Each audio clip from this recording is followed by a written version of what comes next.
Salut la Feel Good Family, c'est Guillaume, naturopathe et coach sportif. J'espère que vous allez bien parce que dans cette vidéo, on va parler d'un sujet que je voulais traiter depuis un petit moment déjà.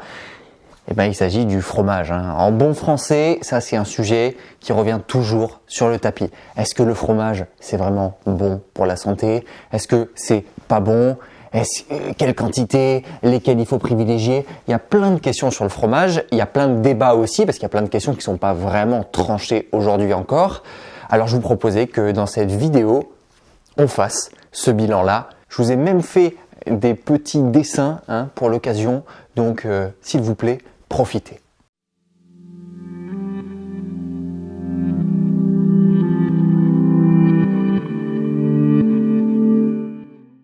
Avant toute chose, je vous propose qu'on parle un petit peu du lait puisque c'est à partir du lait qu'est fait le fromage. Donc on va d'abord s'intéresser au lait et on va regarder dans le lait quels sont aujourd'hui les problèmes qu'il y a. Alors pour faire simple, on peut identifier aujourd'hui globalement, grossièrement, deux problématiques. La première problématique, ça va être la présence de facteurs de croissance dans le lait. Les facteurs de croissance, c'est quoi? Ce sont des substances qui vont permettre au bébé pour qui c'est destiné, donc dans le cas du lait de vache au petit veau, dans le cas de la brebis à l'agneau, etc. Ces facteurs de croissance, ils vont permettre en fait le développement de l'enfant qui va recevoir le lait de la maman, qui est en fait la première nourriture qu'il reçoit. Les facteurs de croissance qu'on retrouve par exemple dans le lait de vache, ce sont des facteurs qui sont essentiellement physiques. On veut que le petit veau qui naît prenne 350 kg très rapidement, en un an globalement, il va prendre beaucoup de poids. Donc c'est des facteurs de croissance qui sont destinés à l'animal qui va le consommer. Nous, humains, dans le lait maternel, il y a des facteurs de croissance qui sont essentiellement cérébraux, c'est-à-dire qu'on va chercher à développer rapidement le cerveau de l'enfant. Donc quand nous, on consomme du lait de vache, on consomme aussi, s'il n'est pas bien préparé, on va y venir, mais ces facteurs de croissance-là. Et aujourd'hui, ils sont associés de manière globale à des problématiques type cancer du sein, cancer de la prostate notamment, parce que c'est des facteurs, notamment le IGF-1, qui est Insulin-like Growth Factor, ça veut dire numéro 1, ça veut dire en gros un facteur de croissance insulinémique. Et donc ce facteur de croissance-là, il est donc associé à ces problématiques de cancer. Alors c'est pas encore tranché parce que l'ANSES, qui est une autorité de santé au niveau alimentaire, a elle émis un rapport qui dit bon, il n'y a pas de souci, on n'a pas trouvé dans le sang des personnes qui consommaient du lait de facteurs de croissance, donc ça veut dire qu'il n'y a pas de souci en termes de cancer, il n'y a pas de lien qui peut être fait. Alors bon, vous savez ce que j'en pense moi des études des autorités de santé, c'est toujours un petit peu biaisé parce qu'il y a beaucoup d'argent derrière, notamment au niveau des produits laitiers, des gros lobbying. Donc voilà, de manière générale, moi je me fie pas à ce genre de choses. Cependant, voilà, ils ont dit ça.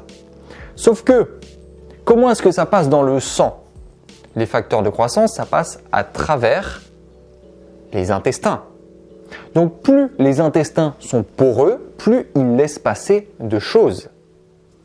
Or, il y a beaucoup d'éléments qui augmentent aujourd'hui dans notre mode de vie actuel la porosité intestinale. Le premier qui me vient à l'esprit, c'est le gluten, une protéine très inflammatoire qui a tendance à augmenter la porosité intestinale. Sinon, on a le stress de manière générale, on a un mode de vie déséquilibré de manière générale qui augmente la porosité intestinale. On a aussi la caséine, on va y venir, c'est une protéine qu'on retrouve dans le lait, notamment le lait de vache, en plus grosse quantité. Voilà, donc toutes ces problématiques-là, elles augmentent la porosité intestinale et là, il peut y avoir passage de ces hormones de croissance. Donc l'ANSES qui émet un rapport et qui dit il n'y a pas de passage dans le sang, ça dépend des gens qui ont été testés et donc de l'échantillon de gens testés. Si ces gens-là avaient tous une bonne imperméabilité intestinale, alors il n'y a pas eu de souci effectivement dans l'étude. Mais donc on ne peut pas en faire une généralité, ne l'oublions pas. Donc ça c'était premier gros point, les facteurs de croissance. Ça c'est une problématique présente dans le lait. Maintenant, deuxième problématique, vous l'avez entendu, ça va être la présence de caséine. Dans le lait et essentiellement dans le lait de vache, il y a présence de caséine. C'est une protéine qui est pro-inflammatoire, qui va irriter le tractus digestif et notamment les intestins et donc qui va augmenter la porosité de vos intestins. Vos intestins deviennent poreux et les éléments qui ne devraient pas passer votre barrière intestinale ont tendance à passer et donc à rejoindre votre sang et le milieu intérieur et à vous polluer de manière générale. Notez donc que vous retrouvez un petit peu moins de caséine et un petit peu moins aussi de facteurs de croissance dans les animaux qui sont plus petits. La brebis, la chèvre par exemple, c'est des laits qui vont être de meilleures alternatives par rapport à ces deux problématiques-là de facteurs de croissance et de caséine. Et non, les graisses saturées ne sont pas un problème dans le lait. Je vous ai déjà expliqué que les graisses saturées n'étaient pas mauvaises pour la santé, que c'était une vaste arnaque. Vous retrouvez toutes ces informations dans la vidéo que j'ai faite à ce sujet, juste là. Voilà, ceci étant dit, comment est-ce qu'on peut retirer ces éléments-là dans le lait? Commençons par les facteurs de croissance. Eh bien, nos grands-parents le savaient déjà. Nos grand-mères, qu'est-ce qu'elles faisaient quand elles allaient chercher ou recevaient le lait de la ferme? Eh bien, elles le faisaient bouillir, la crème remontait à la surface, elles retiraient la crème et elles la jetaient. Et par cette action-là, elles retiraient les facteurs de croissance. Or aujourd'hui, les laits qu'on consomme, ils sont essentiellement stérilisés UHT, donc c'est-à-dire montés à ultra haute température, UHT, pendant 3 secondes en général ou quelques secondes. Donc très haute température, c'est autour de 150 degrés si je ne me trompe pas.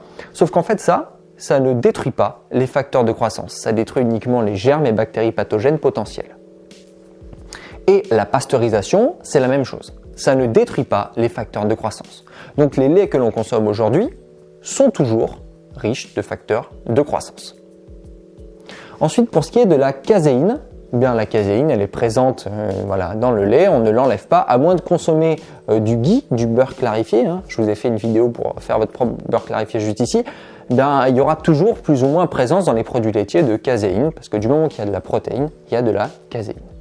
J'en profite pour faire une petite note. Si vous devez choisir un lait de qualité, choisissez toujours, si possible, un lait qui est issu d'une vache qui a été nourrie à l'herbe. C'est sa nourriture normale. Elle sera beaucoup plus intéressante sur le plan nutritionnel que un lait qui est issu d'une vache ou d'un autre animal, mais nourri aux céréales. Ce n'est pas son alimentation naturelle et donc il sera moins intéressant sur le plan nutritionnel. Un lait issu d'une vache nourrie à l'herbe ou d'un animal nourri à l'herbe sera en général plus riche en oméga 3 qui sont anti-inflammatoires. À l'inverse, ceux qui sont nourris avec les céréales sont plus riches en oméga 6 qui sont eux pro-inflammatoires et on en a beaucoup aujourd'hui dans notre alimentation, même s'ils sont essentiels, on en a trop. Il vaut mieux favoriser les oméga 3. Bon, ça c'est dit. Est-ce que vous avez bien saisi les deux problématiques? Première problématique, les facteurs de croissance avec notamment le facteur le plus problématique, c'est le IGF-1. Et la deuxième problématique, c'est la présence de caséine, protéine pro-inflammatoire, un petit peu comme le gluten qu'on retrouve dans certains produits céréaliers. Mais notre sujet, c'est pas le lait, c'est le fromage. Donc maintenant, on va s'intéresser à ces mêmes facteurs dans le fromage. Est-ce qu'ils sont toujours présents? Et comment on fait pour l'enlever? Quels sont les fromages qui en contiennent? Quels sont les fromages qui ne le contiennent pas? Prenons maintenant le premier problème, les facteurs de croissance, et regardons ce que ça donne chez les fromages. Alors déjà, pour constituer un fromage, il y a une chose qu'on ne fait pas en général, des fois on le fait, ça dépend des fromages encore une fois, mais on n'enlève pas la crème parce qu'on veut qu'un fromage il soit riche, qu'il y ait un petit peu de gras, donc on n'enlève pas cette partie grasse, la crème, qui en général contient les facteurs de croissance. Donc déjà, partant de là, normalement, un fromage devrait contenir des facteurs de croissance. Par ailleurs, on ne fait pas bouillir le lait en général pour constituer un fromage. Donc, comme il n'est pas bouilli, qu'on ne retire pas la crème, de base, un fromage contient des facteurs de croissance normalement. Attention, on va aller plus loin. Parce qu'en fait, il y a deux types grossièrement de fromages. Il y a les fromages fermentés et les fromages non fermentés. C'est quoi des fromages non fermentés? Très simplement, c'est des fromages qu'on n'a pas fait vieillir. C'est en général des fromages frais. C'est des fromages qu'on conserve au réfrigérateur et qu'on doit manger assez rapidement parce que sinon, ils vont périmer, ils vont péricliter. Donc, vous avez là-dedans les fromages frais, vous avez la mozzarella, vous avez tous ces fromages un peu blancs, frais quoi. Ça, c'est des fromages qui sont non fermentés. On n'a pas mis de culture bactérienne, on ne les a pas laissés vieillir, développer ces bactéries. Et ces fromages-là, donc, ils vont contenir toujours les facteurs de croissance. Parce qu'ils n'ont rien changé, c'est le lait qui n'est pas bouilli, il y a toujours la plupart du temps la crème. Donc ça, c'est toujours riche en facteurs de croissance, donc ça c'est problématique. Il vaut mieux pas trop en manger. Surtout si on a une porosité intestinale, en tout cas des intestins fragiles. Maintenant, le deuxième type, c'est les fromages fermentés. C'est donc des fromages qu'on a fait vieillir. Vieillir avec une présence de bactéries. On a inoculé des bactéries qui vont permettre de créer une fermentation. Et cette fermentation, il apparaît, on le voit notamment au niveau des fermentations lactiques des yaourts. Je vous mettrai une étude dans la description et vous le voyez dans le tableau, le petit graphique que je vous affiche. On voit qu'il y a une réduction grâce à la fermentation de la présence de IGF-1, le fameux facteur de croissance problématique. Donc on peut dire que la fermentation permet la réduction des facteurs de croissance et donc tous les fromages qui sont vieillis, donc en général les fromages à pâte dure, les fromages à pâte cuite, les fromages à pâte molle, tout ça, tous ces fromages qu'on a laissés vieillir sont des fromages qui contiennent beaucoup moins de facteurs de croissance et donc eux sont à privilégier.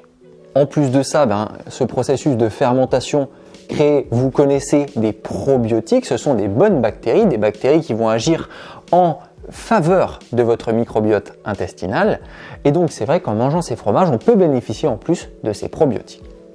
Maintenant, passons au deuxième problème qu'on avait rencontré avec le lait, c'est la caséine.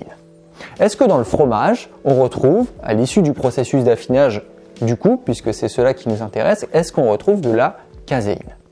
Eh bien oui. Malheureusement, malgré tous les processus qui se passent pendant la fermentation, même ce qu'on appelle la protéolyse, c'est-à-dire la destruction des protéines, eh bien la protéolyse ne détruit pas la caséine. C'est-à-dire qu'on passe du lait au fromage, la caséine est toujours présente. Comme vous avez compris, la caséine est une protéine. Donc finalement, plus vous avez de protéines dans un fromage, plus votre fromage va être riche en caséine. Donc, qu'est-ce que vous pouvez faire? Si vous voulez réduire votre consommation de caséine et donc limiter l'action inflammatoire de cette protéine, vous pouvez vous tourner vers des fromages qui sont moins riches en protéines.